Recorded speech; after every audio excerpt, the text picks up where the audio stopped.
Bem-vindos de volta ao Neutrality Studies. Hoje, mais uma vez, em alemão, porque vou conversar com um colega alemão, o Sr. Julian Hunt, que no momento está enfrentando muitos problemas por defender os direitos dos palestinos. E é sobre isso que vamos falar hoje. Caro Julian, seja bem-vindo. Ganz herzlichen Dank für die Einladung. Ja, wie du schon gesagt hast, mein Name ist Julian Hund. Muito obrigado pelo convite. Como você já disse, meu nome é Julian Hunt. Sou professor de matemática e informática em Hessen. Estudei matemática e informática em Münster, na Universidade Westfälische Willems. Depois, trabalhei por cerca de 11 anos, tanto na Renânia do Norte-Westfália quanto em Hessen.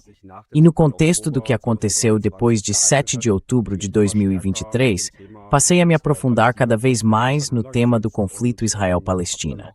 Também percebi que muitas das histórias que me foram contadas durante a minha própria época de escola apresentavam certas anomalias. Ou seja, algumas coisas que para mim não pareciam coerentes nem faziam sentido. Então li muito. Me encontrei com pessoas do movimento, com palestinos, marroquinos, egípcios e sírios. E percebi, há muita coisa que eu, como alguém nascido na Alemanha, não sabia sobre o que acontece lá. Depois, nas redes sociais, expressei claramente a minha opinião, dentro da minha liberdade de expressão, que eu achava que era garantida a todos nós, mesmo quando se é professor.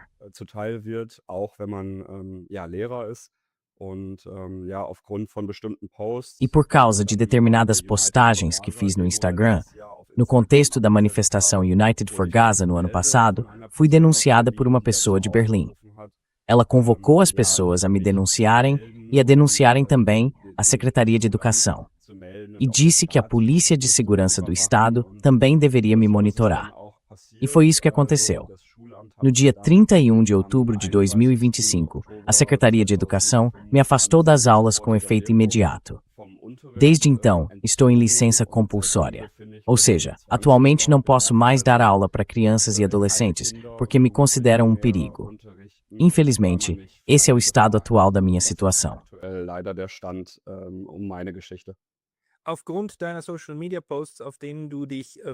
Por causa das suas postagens nas redes sociais, em que você se posicionou principalmente em defesa dos direitos dos palestinos e criticou a atuação de Israel em Gaza e na Cisjordânia, em alguma dessas postagens você convocou a violência? O que você escreveu? Do que você é acusado? E de que forma o Estado argumenta que alguém como você não pode mais sequer ficar perto de crianças?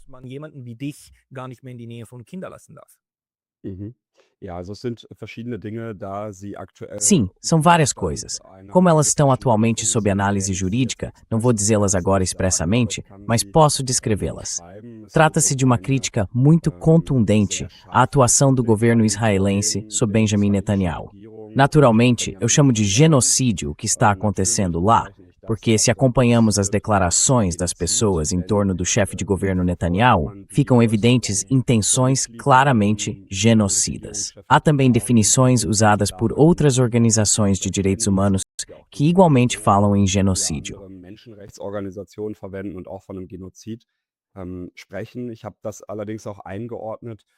No entanto, eu também contextualizei isso com a história da criação de Israel, que nunca me foi explicada direito na escola. Simplificando muito, era assim. Sim, houve a Segunda Guerra Mundial. Havia muitas pessoas de religião judaica e os alemães as assassinaram sistematicamente. A Shoah, o Holocausto. Também falamos muito sobre isso na escola. E então, por assim dizer, Israel surgiu em 1948 como um lugar de proteção, para que algo assim nunca mais acontecesse. Mas, na realidade, a verdade é um pouco mais complexa. Então, no fundo, eu também critiquei a fundação do Estado de Israel. Critiquei Israel como Estado. E eu faria isso com qualquer outro Estado também.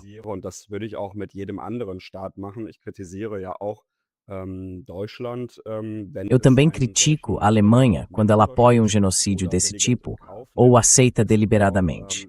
Há também trechos correspondentes no direito internacional que dizem que não se pode apoiar um genocídio, nem mesmo diante da suspeita de um genocídio. Não se pode apoiar o lado em questão. Mas a Alemanha está, justamente em nome da suposta lição da nossa história alemã, incondicionalmente ao lado de Israel. Portanto, eu não critiquei apenas Israel como Estado e o governo, mas também a participação alemã.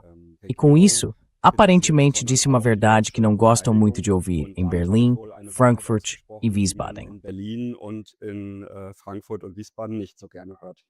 Ja, und jetzt, was ist dann passiert? Also, du wurdest jetzt Sim. suspendiert. E agora, o que aconteceu então?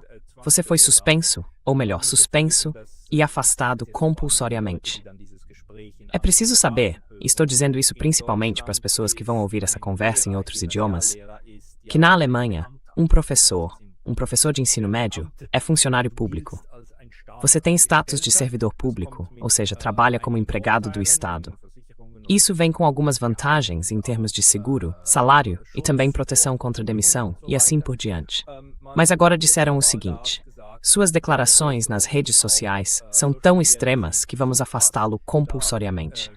E a situação continuou avançando. Agora você também tem, oficialmente, processos judiciais nas costas. Você entrou com uma ação contra isso? É isso que está acontecendo agora? Ou também estão vindo medidas legais de fora contra você? Ich hole mir einmal meine Dokumente zur Seite. Vou pegar rapidamente meus documentos aqui e aí posso explicar isso com mais detalhes. Então, o que aconteceu foi um afastamento compulsório.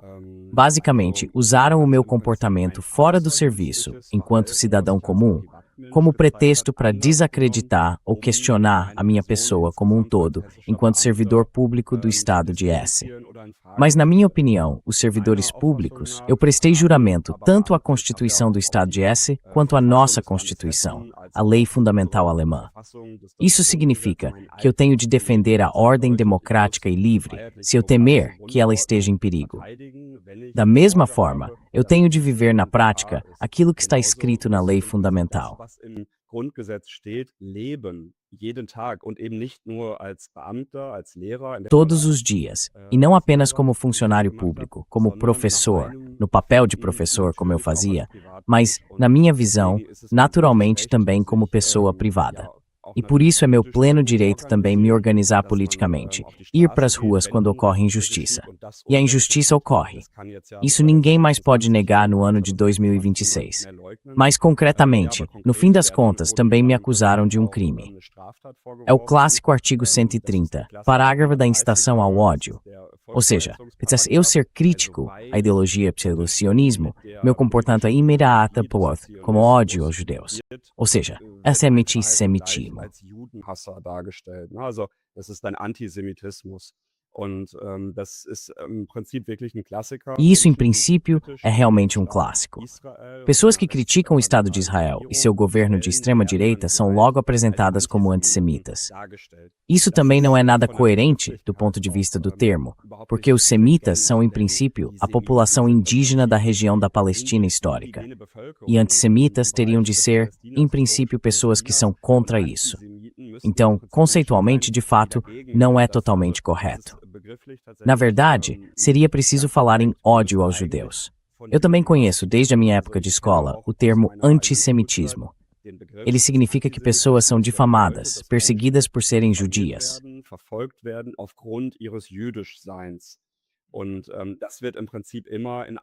E isso, em princípio, é sempre colocado tudo no mesmo saco. Ou seja, o governo estadual de Hesse, mas também o governo federal alemão, tentam, em princípio, ver o Estado de Israel e a religião judaica como se fossem uma única e mesma coisa. Mas isso nega o fato de que muitas pessoas de fé judaica são antisionistas. Elas dizem, sim, o que o Estado de Israel faz não somos nós. Isso não tem nada a ver com a nossa fé. E se fizermos uma analogia, vemos isso também quando se fala de islamismo, ou de islã político, islã radical.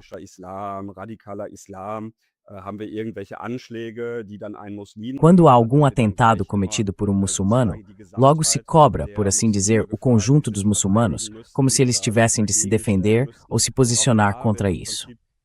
E nesse caso também, extremismo, ou uma determinada ideologia e uma religião são em princípio tratados como se fossem uma mesma coisa. E no caso de Israel e do judaísmo, isso é algo particularmente perigoso. Porque no fim das contas, todas as pessoas de fé judaica, não importa onde estejam na terra, são em princípio colocadas sob corresponsabilidade ou tomadas como reféns pela retórica de ministros e políticos alemães. Minister und Politiker. Sim, esse é absolutamente o caso. Há muitas pessoas judias que dizem: não, Israel não é o meu estado, e eu não gosto desse estado. Eu me oponho a esse estado. Entre elas estão Jeffrey Sachs, John Mearsheimer, Jacob Rabkin. E há muitas pessoas judias que dizem: não, Israel não é o meu estado. Ponto. E também é absolutamente errado equiparar o sionismo, que é um movimento político, à religião judaica. E isso também é errado, no sentido inverso, porque há, sem exagero, 2 vezes, se não 3 vezes mais sionistas cristãos do que sionistas judeus. Então, se sionismo fosse igual a judeu, cada um desses sionistas cristãos também seria judeu. E aí tudo ficaria completamente... Bem, aí estaríamos num país completamente maluco.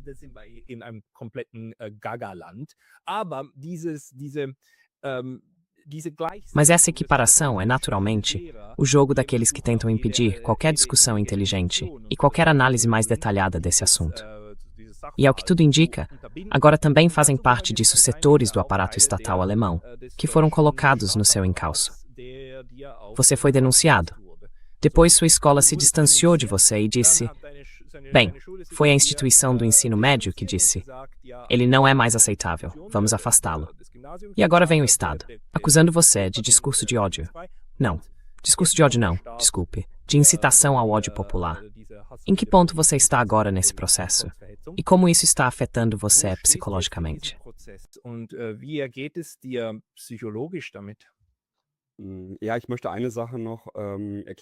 Sim, eu gostaria de esclarecer uma coisa. Não foi a escola que se voltou contra mim, e sim a Secretaria de Educação. A direção da minha escola também é, por assim dizer, solidária dentro do que pode fazer. Isso já é algo bom.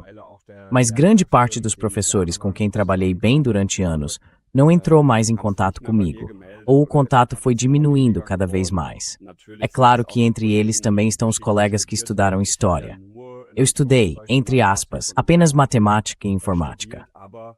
Mas no curso de matemática em Münster, no fim das contas, você também aprende a pensar com clareza e lógica. Toda argumentação tem que ser irrefutável.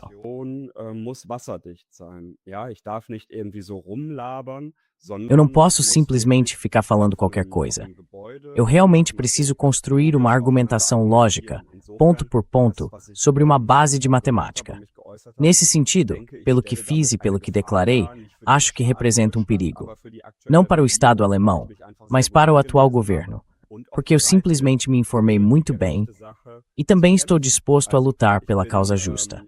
Eu não tenho filhos e, num futuro próximo, também não vou colocar filhos no mundo. Venho de uma família simples. Meus pais não são particularmente ricos, mas também não são pobres. Eu não adquiri nenhum patrimônio aqui, além de uma motocicleta e um carro.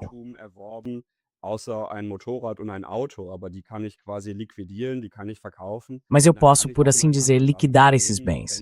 Posso vendê-los. E então também posso viver em outro país, se a Alemanha realmente decidir agora que quer remover do sistema pessoas como eu. Eu não sou a única pessoa na Alemanha que sofre repressão ou que se sente afetada pela repressão. Ontem conversei com um amigo do movimento pró-Palestina, que agora está ameaçado de deportação. Há o caso de Hussein Doğru, o jornalista de Berlim, de origem turca, que também se manifestou de forma crítica sobre a Palestina, mas também a respeito do que acontece na Ucrânia e na Rússia.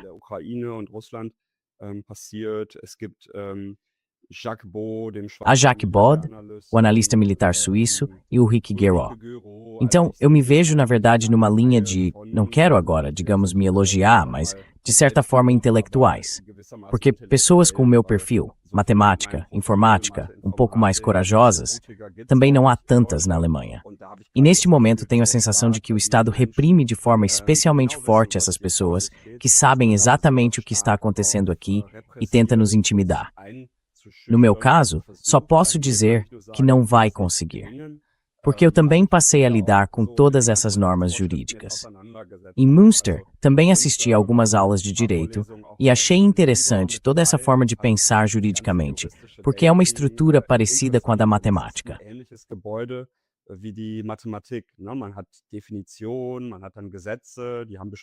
Há definições e depois há leis que têm determinados fundamentos. Sempre achei isso extremamente interessante e naturalmente vou me defender disso. O que eu expressei nas redes sociais não foi de forma alguma incitação ao ódio. Não convocou, de jeito nenhum, ao ódio ou até mesmo à violência contra outras pessoas. Ou seja, eu nunca incitei a violência. Eu jamais convoquei a violência. Eu apenas incentivei e convoquei a aplicação do nosso direito, da nossa lei fundamental e do direito internacional que se baseia nela. E na minha percepção, segundo o meu melhor conhecimento e consciência, é exatamente isso que eu, como funcionário público, tenho de fazer. Was ich als Beamter eben tun muss. Also ich kann nicht schweigen, wenn derlei Bem, eu não posso ficar em silêncio quando acontece uma injustiça desse tipo. E sim, por isso vou me defender judicialmente. Isso não é nada simples, porque nesses casos, ou no meu caso, não existe um precedente pronto, tirado da gaveta. É claro, casos semelhantes de proibições profissionais no âmbito do decreto contra os radicais, nos anos 70. Na época, tentaram tirar das salas de aula professores comunistas, marxistas. Vietnã? Foi a Guerra do Vietnã? Sim, a Guerra do Vietnã foi nesse período. Também tentaram afastar pessoas desse tipo de atividade docente. Mas um caso como o meu se apresenta agora, pelo que sei, nunca existiu na história da Alemanha.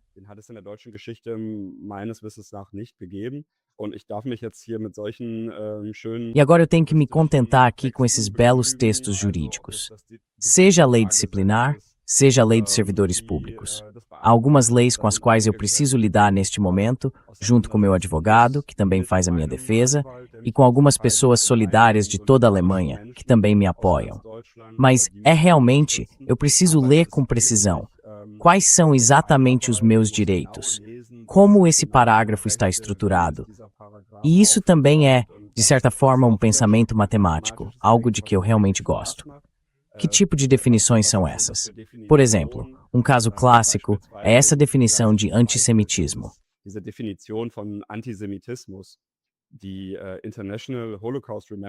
A Aliança Internacional para a Memória do Holocausto reinterpretou esse conceito de antissemitismo há 20 anos.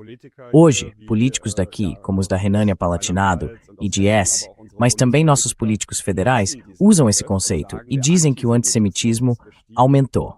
Sim, se for usada a definição que a IERRA mudou há 20 anos, na qual críticas relacionadas a Israel são definidas como antissemitas, então, naturalmente, o antissemitismo aumentaria. Mas a ideia que a maioria das pessoas tem do que o antissemitismo realmente é, e foi isso que eu também aprendi na escola, é ódio aos judeus.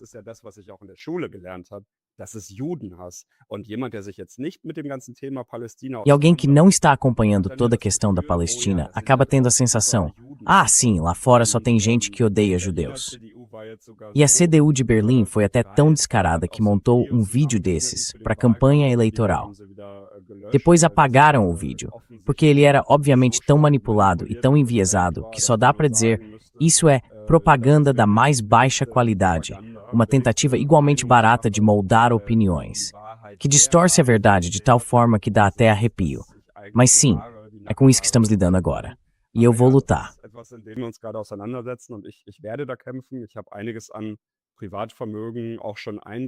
Também já usei parte do meu patrimônio pessoal nessa luta. Estamos falando de quase 10 mil euros em processos judiciais e honorários advocatícios. E vou continuar lutando enquanto for necessário. Não só por mim, mas em primeiro lugar pela causa justa, pelas Palestinas e pelos palestinos. Mas isso representa, de certa forma, todas as outras formas de injustiça. Por isso, para mim, a Palestina é um símbolo de opressão e injustiça no mundo, pelo qual nós, como alemães, temos uma clara corresponsabilidade também por causa da nossa história.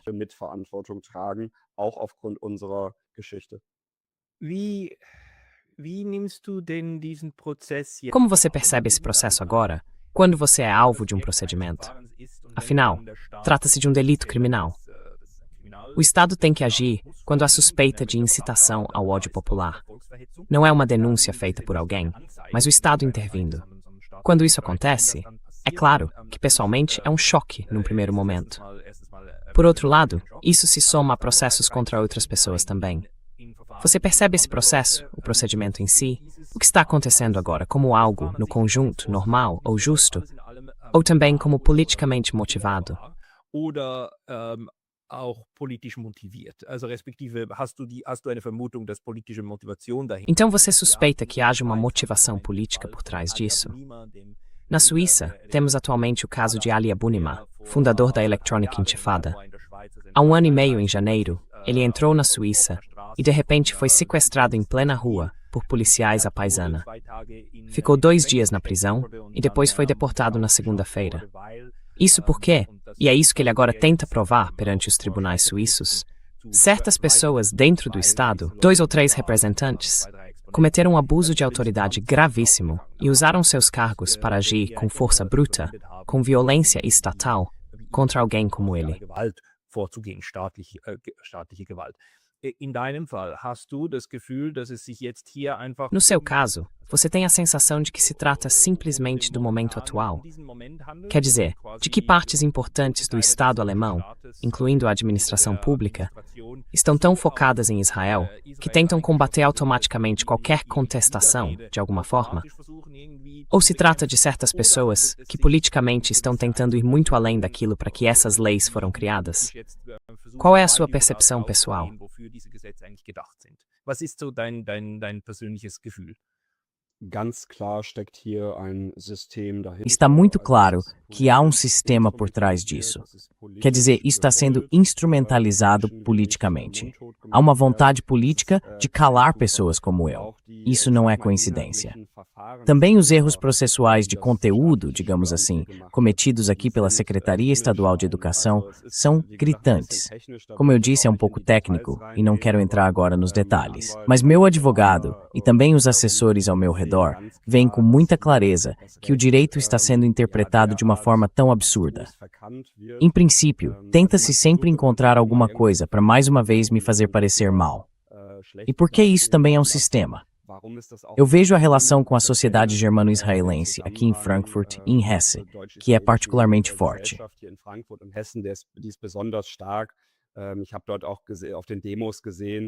Também vi nas manifestações com que fachada de mentira se argumenta. Ficam sempre dizendo, sim, mas 7 de outubro, mas 7 de outubro, como se fosse um mantra. Quando se trata do 7 de outubro, também dá para perguntar por que o chefe de Estado de Israel bloqueia uma investigação independente sobre o 7 de outubro e sobre muitas outras coisas. A sociedade majoritária alemã não está informada, de jeito nenhum, sobre as circunstâncias históricas da fundação do Estado de Israel, que ela se baseia em expulsão, em 1948, que essas ideias de Theodor Herzl de criar um Estado israelense já tinham começado antes da Primeira Guerra Mundial. Tudo isso é conhecimento histórico que não é levado em conta pela sociedade majoritária na Alemanha.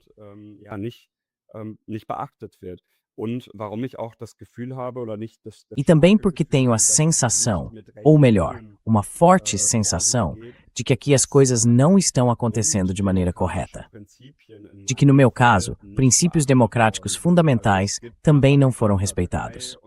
Pelo artigo 103 da nossa lei fundamental, existe o direito de ser ouvido, ou seja, de ter uma audiência. E até hoje, não consegui ter uma conversa pessoal, esclarecedora, com nenhum representante da Secretaria Estadual de Educação, nem da autoridade superior, o Ministério da Educação de Hessen. Ou seja, o princípio do diálogo. Ulrike Gueró também falou sobre isso no podcast dela na semana passada. Que as pessoas esclarecem situações de conflito por meio de conversas e que, no fim, talvez seja possível chegar a uma solução de compromisso.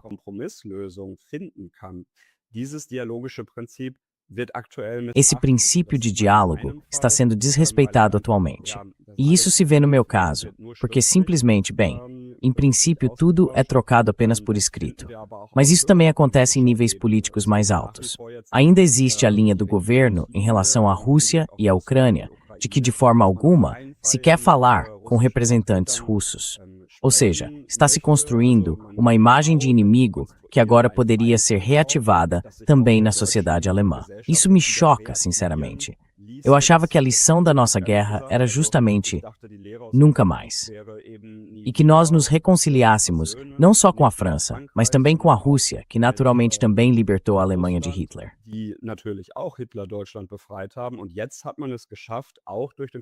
E agora conseguiram, também por causa da guerra de agressão da Rússia, que viola o direito internacional, reativar essa imagem do inimigo russo. E o que também é interessante nessa guerra, que eu acabei de qualificar com o adjetivo contrário ao direito internacional, é que isso também foi repetido como um mantra pelos principais meios de comunicação na Alemanha. Por que isso, na verdade, não acontece com as outras guerras de agressão que também tivemos nos últimos 10, 20 anos? Seja no Afeganistão, no Iêmen ou no que aconteceu em Srebrenica, também com participação europeia.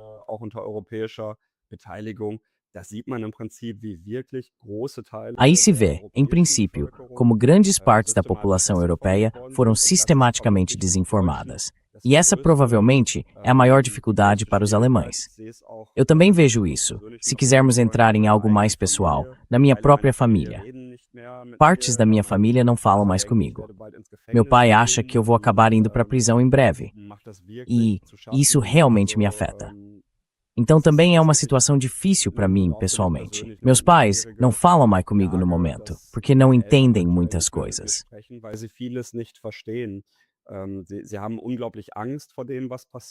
Eles têm um medo enorme do que está acontecendo, mas não reconhecem muitos dos, digamos, padrões.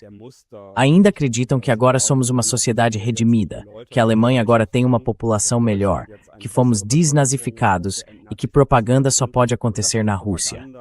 Que nós mesmos também poderíamos fazer parte de campanhas de desinformação e que coisas essenciais foram ocultadas da nossa população, das nossas crianças, dos jovens e também dos adultos. Munkerais drassi tariswa, porque significaria que os próprios Frebking e Fligdaisons.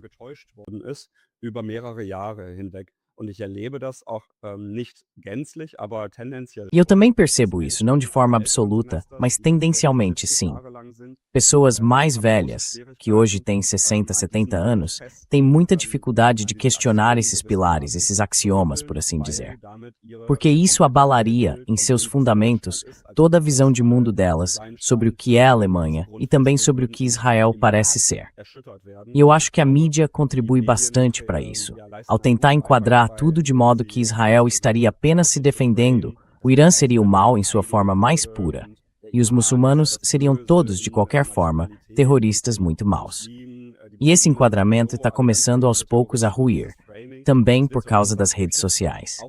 E aí entra o segundo ponto. A internet foi, em princípio, a própria ideia de libertação.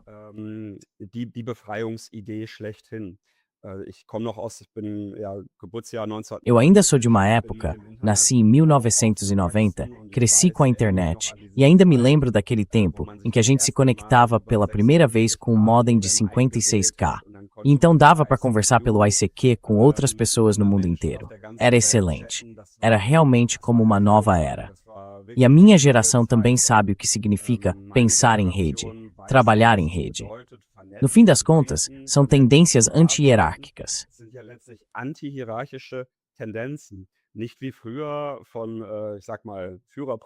Não como antigamente, com, digamos, o princípio do líder ou de cima para baixo, pela lógica midiática de cima para baixo. Não. A própria população, as pessoas livres no mundo inteiro, que têm acesso à internet, podem se conectar. E essa força é tão grande que continua intacta até hoje. Ela também me guia, porque eu vejo que posso me conectar com as pessoas, com todas as pessoas. Inclusive agora, com as pessoas que estão sob cerco em Gaza.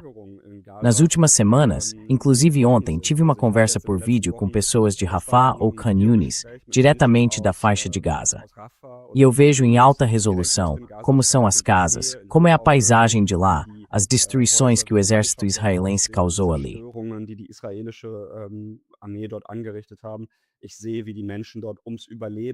Vejo como as pessoas lá lutam para sobreviver todos os dias. E são imagens que agora guiam as minhas ações. Enquanto eu viver, vou lutar pelas pessoas de lá e fazer tudo o que estiver ao meu alcance contra o apoio alemão. Não por meios violentos, mas por todos os meios que a lei fundamental também me impõe.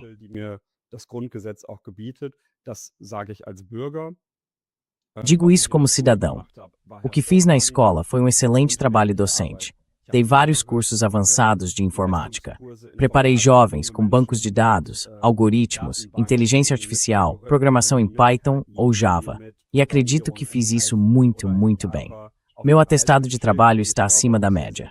Além disso, participei de uma iniciativa educacional ou de um projeto para desenvolver uma nova escola. Uma escola em que deixamos de lado as lições de casa, porque elas também são socialmente injustas. Elas não cabem mais nos tempos atuais. As crianças já usam ferramentas de inteligência artificial há muito tempo, mas o empregador, ou o Estado de Hessen, provavelmente também sob pressão da sociedade germano-israelense, como eu disse, essa é minha forte suposição, tenta me desacreditar minha atuação e meu trabalho, de uma maneira que não tem absolutamente nada a ver com isso.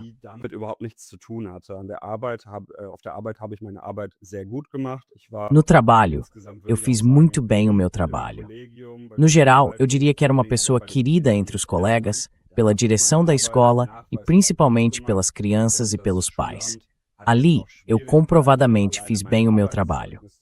E agora a Secretaria de Educação já está tendo dificuldades até mesmo para confirmar o meu atestado de trabalho.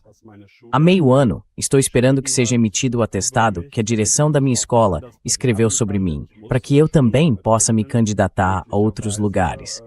Porque eu já tenho que contar com a possibilidade de que a Secretaria de Educação e o Ministério da Educação queiram me afastar do serviço escolar e também do funcionalismo público. Pelo menos foi isso que eles anunciaram em parte, porque, supostamente, eu seria um perigo para a segurança pública e coisas do tipo.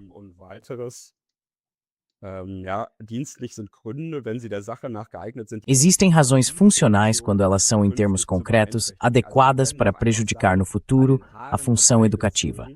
Então estão simplesmente inventando coisas sem fundamento. Uma pessoa, um suposto sionista de Berlim, me denuncia.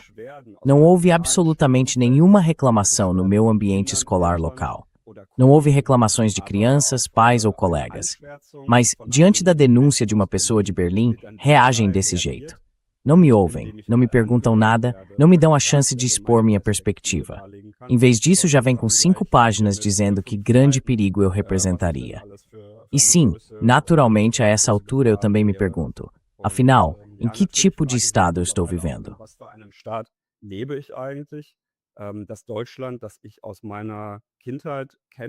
A Alemanha que eu conheço da minha infância mudou profundamente. E no meu círculo, há agora muitas pessoas da minha geração que têm formação, diploma universitário, falam vários idiomas e que também dizem, estou começando a fazer as malas e procurar outro país. Mas isso também não é nada fácil. Se você olha para a Europa, não há tantas alternativas assim. Mas a minha ideia também já é ir para mais longe da Europa. Porque o que pode estar à nossa frente, uma fusão dos atuais focos de conflito, poderia fazer a Europa encararem um futuro realmente muito sombrio.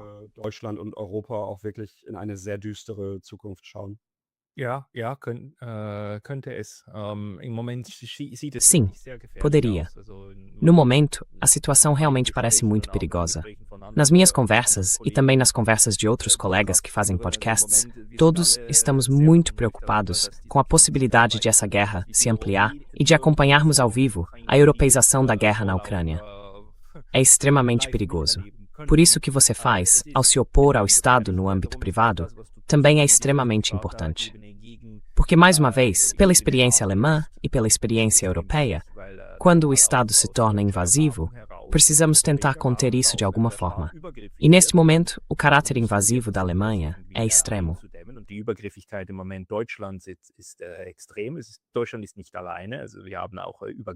A Alemanha não está sozinha. Também temos abusos cometidos pelo Estado britânico contra os próprios cidadãos. Basta olhar como os britânicos estão tentando agir neste momento contra a Palestine Action, inclusive classificando-a como organização terrorista e impondo décadas de prisão a pessoas que danificaram material de guerra, material de genocídio. Isso também está além de qualquer limite. Mas digo isso apenas para deixar claro. O seu caso, infelizmente, se insere em uma dinâmica muito triste que está acontecendo agora em todo o continente europeu.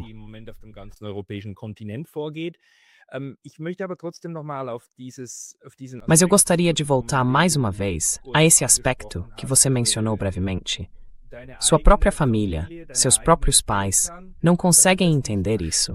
Você disse que falta a eles o contexto, falta o enquadramento para conseguirem se colocar no lugar daquilo que está acontecendo agora com você, o próprio filho deles.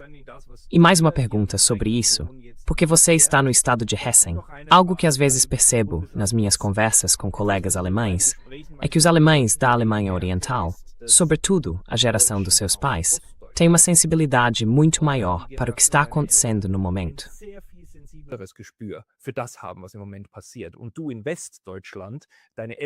E você na Alemanha Ocidental, com seus pais vindos da Alemanha Ocidental, que provavelmente nasceram ou cresceram na RFA, ou seja, na República Federal, para quem a República Federal sempre existiu continuamente. E então a Alemanha Oriental foi incorporada. A RDA se dissolveu. Não foi a RDA sendo absorvida pela RFA. Então, os cidadãos da RFA, como seus pais, que na verdade receberam constantemente a confirmação de que a visão de mundo deles e a compreensão que tinham de uma Alemanha boa sempre se confirmavam. E agora chegamos a um ponto em que até algo assim pode acontecer com você, e seus pais não conseguem entender. Você tem mais alguma ideia ou reflexão que possa compartilhar conosco? Ideen, die du mit uns oder Gedanken, die du mit uns teilen kannst? Bestätigungsfehler. Das ist aus der Gehirnforschung. Viés de confirmação. Isso é relativamente claro nas pesquisas sobre o cérebro. Ou melhor, não é totalmente claro, mas é plausível que as pessoas, e as pesquisas sobre o viés de confirmação mostram isso, só aceitem argumentos que sustentem e reforcem a visão de mundo que já têm. Essa também é a lógica da mídia. É por isso que temos nas nossas redes efeitos como as bolhas de filtro. Surgem bolhas por toda parte no mundo digital e não conseguimos mais rompê-las. Que, em princípio, as pessoas usam os fós que não surgem de existentes desmotor. E es steppet zu meus pais. Und das ist bei meinen Eltern sicherlich der Fall. Ja, die sind in Westdeutschland. Sim, eles cresceram na Alemanha Ocidental. Aquele modelo clássico. Faça alguma formação profissional de algum jeito. Meu pai era bancário, minha mãe era assistente médica. Profissões clássicas, estáveis. Com isso, eles conseguiram formar uma família, comprar uma casa, criar 3 filhos, também num ambiente seguro e amoroso. Por isso eu pude ter uma infância muito boa. Só que essas seguranças existem menos para as famílias jovens hoje em dia. E, como você também já tinha dito, há essa diferença entre a Alemanha Oriental e a Ocidental. Meu avô vem de perto de Leipzig, então também existe aí um certo histórico de fuga. Eles fugiram para o Ocidente antes ou durante a construção do muro.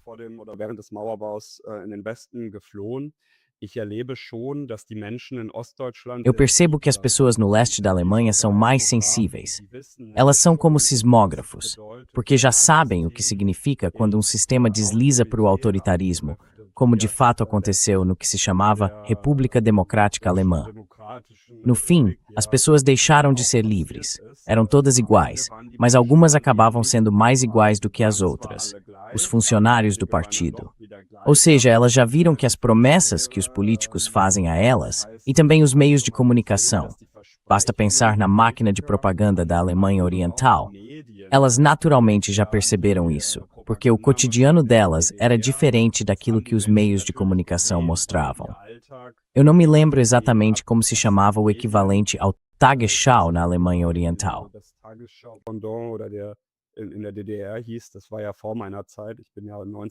Isso foi antes do meu tempo. Eu nasci em 1990. Mas pela minha experiência, hoje é realmente assim.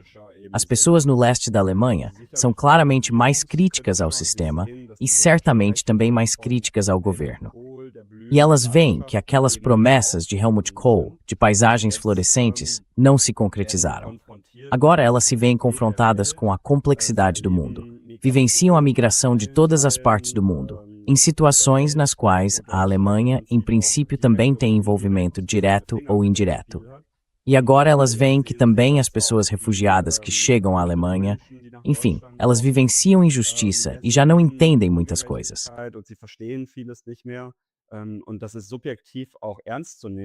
E isso também deve ser levado a sério do ponto de vista subjetivo, porque as pessoas têm muito medo do futuro.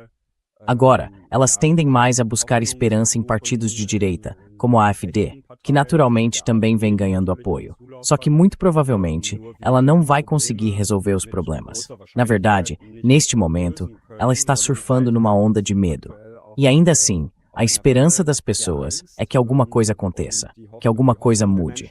No Oeste, isso também está começando a chegar um pouco. Essa onda, inclusive da AfD, está ficando mais forte. Então se vê os chamados partidos tradicionais, ou os partidos mais antigos, se unindo e construindo uma espécie de cordão sanitário.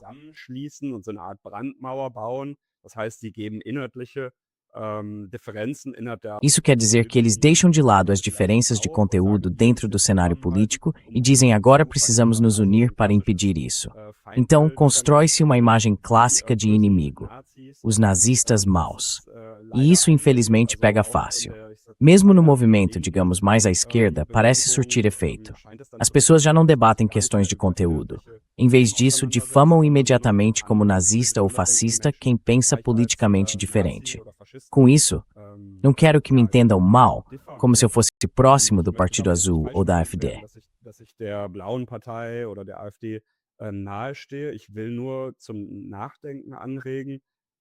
Só quero provocar uma reflexão. Quando se difama o adversário político, isso já não é mais um debate democrático baseado em fatos, em diferentes perspectivas e percepções. No fim, passa a ser apenas excludente. E a democracia não deveria ser assim. A democracia deveria sempre ouvir as pessoas, mesmo quando elas têm uma opinião absurda, racista, desumana. Acho que ainda assim elas deveriam ser ouvidas. E então deveríamos mostrar, com empatia, mas também com fatos claros, quais podem ser as consequências se isto ou aquilo acontecer. Acredito que é assim que se pode conduzir um debate democrático, não por meio da exclusão, de insultos e difamações.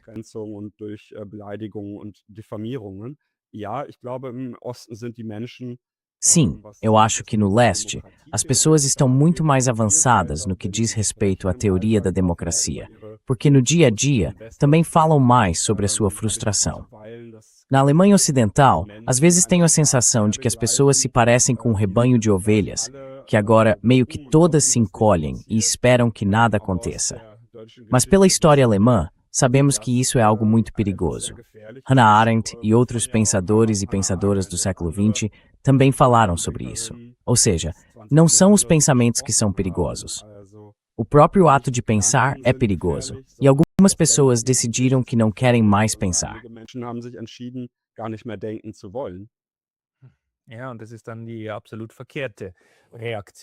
Sim, e essa é a reação absolutamente errada ao que está acontecendo. Mas estamos, novamente, vivendo tempos bastante perigosos. Talvez só para concluir, você conhece outros casos como o seu? Porque os professores têm um papel muito importante. Não apenas porque são educadores e formam crianças, mas também porque são figuras de autoridade intelectual, pessoas pelas quais outros setores da sociedade também se orientam, para dizer, se uma escola apoia ou combate determinado discurso, isso também tem um efeito de sinalização.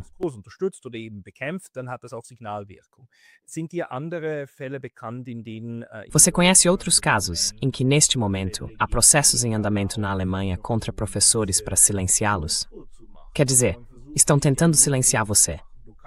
Você não pode ser professor e, ao mesmo tempo, criticar Israel. É isso que estão tentando impor a você agora. Decida-se. Quer ser funcionário público ou expressar sua opinião sobre Israel, mesmo que essa opinião seja, na verdade, protegida por um direito fundamental. Mas é exatamente isso que, para mim, está sendo com você neste momento. Esse caso. Sind die andere Fälle bekannt? Ja, mir sind andere Fälle bekannt. Ich bin mittlerweile in einem Netzwerk von Menschen, die Sim, conheço outros casos. Hoje faço parte de uma rede de pessoas afetadas por proibições profissionais. Não vou citar nomes agora, mas se você pesquisar um pouco, vai encontrar uma série de professores. Pelo que sei, no entanto, sou o único que é funcionário público vitalício, ou seja, no meu caso, servidor do Estado de Hesse. E tanto o Estado de Direito quanto o Estado de Hesse vão quebrar os dentes nisso, porque vou lutar até o último momento. Vou esgotar todas as possibilidades legais existentes na Alemanha para dizer, O que vocês estão fazendo aqui não é apenas juridicamente irresponsável, é uma distorção do direito. E a maioria da sociedade sabe muito bem o que é justo e o que é injusto, ao menos quando é profundamente marcada por valores morais, sejam cristãos ou muçulmanos. Eles sabem muito bem o que está acontecendo no mundo neste momento.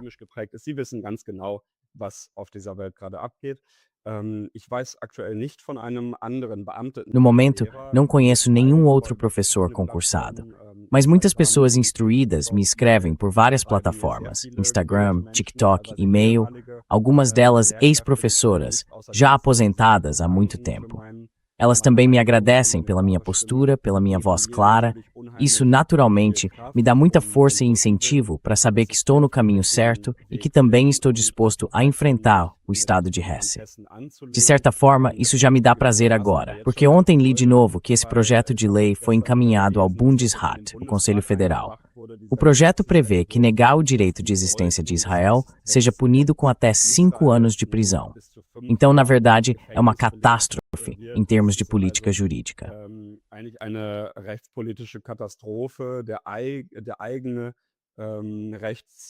O próprio serviço jurídico do Bundestag alemão já disse que isso vai contra a Constituição. Portanto, é inconstitucional. Seria, por assim dizer, uma lei especial só para um determinado Estado. Minha posição se baseia nos direitos humanos. Ela se baseia na nossa Constituição, na lei fundamental alemã. A dignidade humana é inviolável e existe o direito à existência para as pessoas, mas não para os Estados. E isso mostra, na verdade, o absurdo da nossa época. Quando eu estava na Realschule, li Friedrich Dürrenmatt, A Visita da Velha Senhora, ou Os Físicos.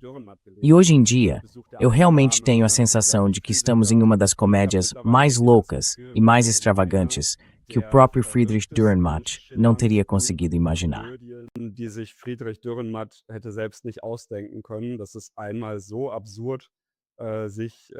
Às vezes isso é tão absurdo, como o senhor diria. E também o outro, não só Thomas Mann, mas algo kafkiano, Franz Kafka. Tenho a sensação de que vivemos como se estivéssemos em um livro de Franz Kafka. E o que realmente nos ajuda nisso é uma bússola moral clara. Mas naturalmente também o direito, quando a nossa lei fundamental diz, no artigo 1º, que a dignidade humana é inviolável. E essa dignidade vale naturalmente também para as pessoas na Palestina, no Sudão, no Congo e, em última instância, também na Alemanha. Há um ano, eu ainda ouvi numa manifestação que a Alemanha só será livre quando a Palestina também for. Até então, eu nem tinha entendido isso.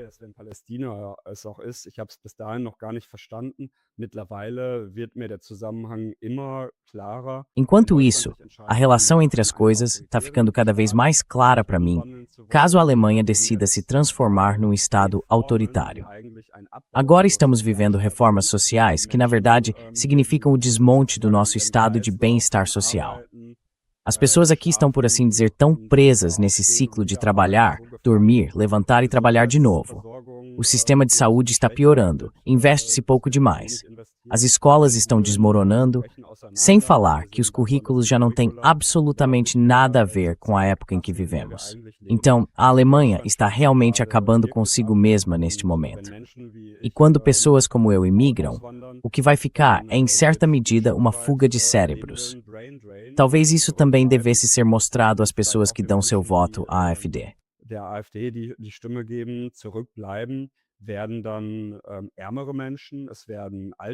Então vão ficar para trás as pessoas mais pobres, os idosos, as famílias, e elas vão ter um sistema de saúde em estado deplorável, um sistema educacional frágil e uma sociedade racista que não olha mais para os lados, mas se tornou egoísta. É realmente essa Alemanha que vocês querem aqui. Eu realmente tenho grandes preocupações com o rumo que a Alemanha está tomando e espero que ainda possa haver uma correção de rumo. Mas como ela será, isso eu também não sei neste momento. Na minha própria vida, é claro que preciso ver onde eu fico, como sigo daqui para frente. Se percebo que, sendo um professor que trabalha de forma responsável, o Estado é colocado tão em cima de mim. É claro que mais cedo ou mais tarde eu também vou dizer, Alemanha, assim não.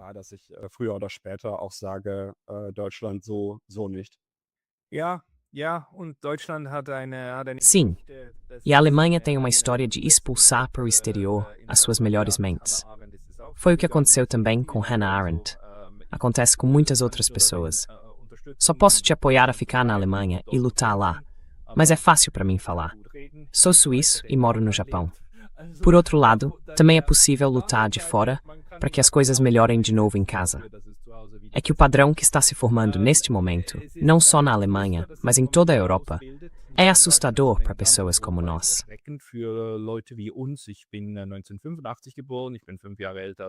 Eu nasci em 1985. Sou 5 anos mais velho que você, mas tinha a mesma convicção básica, a de que nós na Europa tínhamos superado esse período sombrio. E agora ver que na verdade nunca o elaboramos de verdade, incluindo o colonialismo, incluindo os outros genocídios pelos quais nós europeus somos responsáveis. E que agora, em vez de fazermos uma introspecção e dizer vamos procurar os erros, vamos tentar fazer o que a União Soviética nos anos 90, desculpe, a Rússia então nos anos 80 e 90, fez.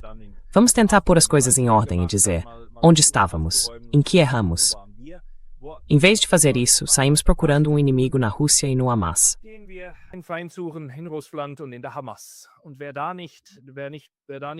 E quem não participa disso tem de pertencer ao lado do mal e precisa ser removido da sociedade.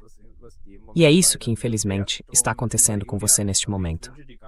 Caro Julian, desejo muita força a você e espero que talvez daqui a alguns meses você possa nos atualizar de novo sobre o que está acontecendo com você. Porque você também é o canário na mina, que pode nos dar informações. Não é nada bonito, mas você ainda tem algo que gostaria de nos dizer agora? E, para as pessoas que gostariam de acompanhar você, existe algum lugar onde você coloca seus pensamentos por escrito, ou os expressa verbalmente e os compartilha com as pessoas? Danke, Pascal, erstmal für die Einladung und auch, dass du Obrigado, Pascal, antes de tudo pelo convite e também por ter dado espaço à minha história. Eu só quero incentivar as pessoas a falarem naturalmente sobre a minha história, a divulgá-la. Da mesma forma, as histórias de Jacques Bode, Hüseyin Doğru e Ulrike Guérot. Há muitas pessoas em toda a Europa, não só na Alemanha, mas também na França ou na Itália, afetadas por proibições profissionais. Quem quiser se informar mais sobre isso, as redes sociais são realmente uma boa oportunidade. No Instagram, podem me seguir. Lá eu posto atualizações regulares, mas também no YouTube. De vez em quando, também compartilho chamados para ações de solidariedade, como campanhas de arrecadação para pessoas afetadas por proibições profissionais ou por outras repressões.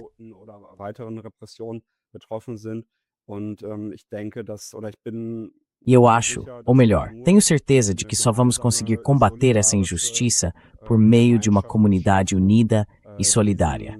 Se cada um lutar por si e deixarmos que nos dividam, estaremos perdidos. Isso também sabemos pela história. Há também aquela bonita frase: primeiro levaram os comunistas, mas eu fiquei calado porque eu não era comunista. Depois levaram os judeus, mas eu fiquei calado porque eu não era judeu. E no fim, levaram a mim, e não havia mais ninguém que pudesse se manifestar contra isso. Por isso, união, comunidade, isso é algo que deveria nos distinguir como seres humanos, e não ficarmos nos massacrando uns aos outros.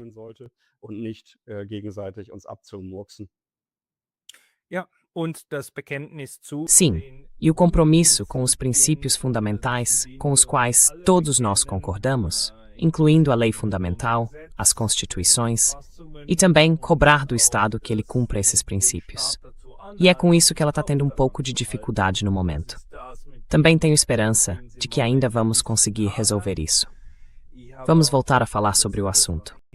Caro Julian Hunt, obrigado pelo seu tempo. Muitos cumprimentos do Japão. Muito obrigado, Pascal.